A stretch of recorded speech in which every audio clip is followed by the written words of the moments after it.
Next up, let's talk about macros and macro variations. Oh my gosh, this is so exciting.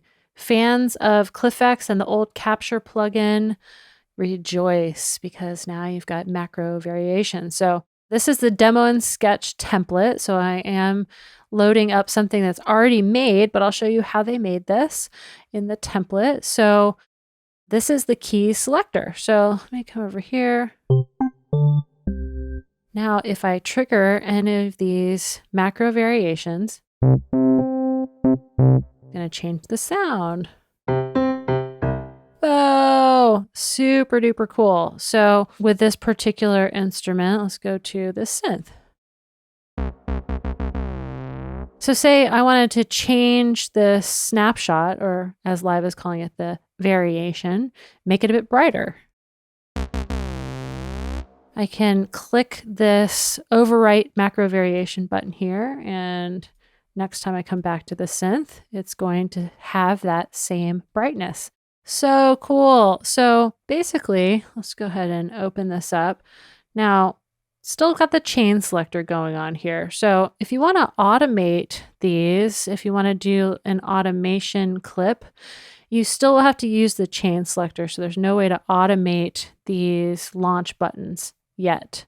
So that is one thing to keep in mind. If you want to use this for your live performance, you still have to automate the chain selector. You can't automate these, but you can MIDI map these. So you can have each one have a discrete pad on your controller, and you can trigger it, and all of a sudden you got, your electric piano, your grand piano, or what have you. Going back into MIDI map mode, there are these other launch modes that you can use. So you can launch the selected one, you can go down or up.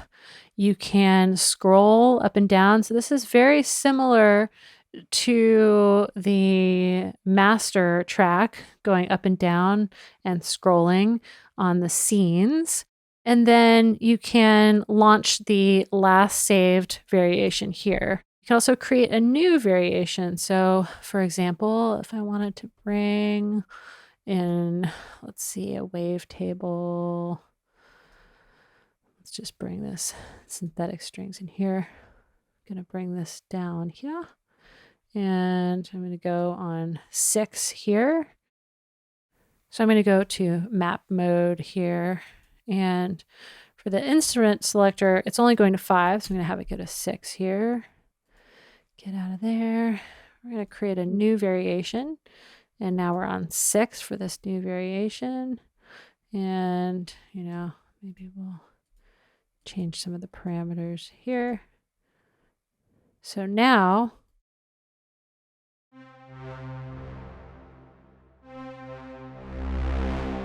we are playing this variation. This one I accidentally changed, so I'm just going to change that back to 5 and update it. Now we're on 6. And we're on 5. So that's how you create the variations. So this is really, really great, especially for folks that were using ClyphX to capture different snapshots and things with macros. And we're only looking at 4 macros here, so you can add up to 16 macros now, and you can also hide them. So the parameters don't go away if they're hidden. So say, for example, we only want to see one parameter now. Well, that means that these are still happening in the background, but we're just not seeing them. And there's other fun stuff you can do as well. You can go into randomize. So this is going to randomize the variations. Cool thing that you can do is, like with volume, you don't want to randomize the volume. So you can exclude this macro from randomization, and you can randomize. And now see how these knobs moved. You can randomize again. So can create all kinds of cool random stuff by using the randomize feature with the macros. As well, there is an exclude macro from variations. So again, if you want the volume to never change as you change these presets over here and these snapshots, this particular thing, the volume, or maybe it would be a wet dry, would not change. So this is super cool stuff. Really excited about it. And I'm looking forward to being able to automate these in the future, hopefully.